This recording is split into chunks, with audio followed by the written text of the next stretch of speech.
What does the future of Ontario Place look like? That's what's being discussed at the first ever subcommittee meeting here at City Hall, where the public is getting to voice their opinions. My main purpose is to put forward my thought that those iconic buildings should remain as they are. Which iconic buildings? The pods that stick out over the water, and the big Cinesphere. Lots of opinions over Ontario Place, a packed Committee Room 1, prompting an overflow of concerned residents into Committee Room 2 to discuss their take on the matter. We formed this subcommittee because the province, under Doug Ford, has announced their intention to reimagine Ontario Place. Well, the City of Toronto needs to have a say in Ontario Place's future. Torontonians need to have a say. And importantly, the Mississaugas of the Credit need to have a say.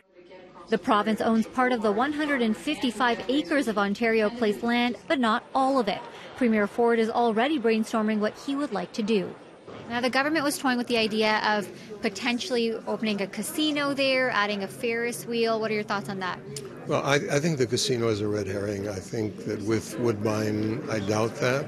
I'm not worried about that. I'm worried that it could be some kind of mega mall. The Ford government does have some stipulations as to what won't be developed on the property, residential housing being one of them. The Budweiser stage and 3 hectares of parkland will not be subject to redevelopment. Ontario Place belongs to all Ontarians. Its future must be decided in public, with public input, and with the engagement of the City of Toronto. Its future should not be determined in private by Doug Ford's friends. The government makes no mention of preserving iconic parts of the property, including the Cinesphere. One woman sees a new purpose for the theatre and hopes Ontario Place is transformed into an Indigenous historical museum site. And another idea, better access.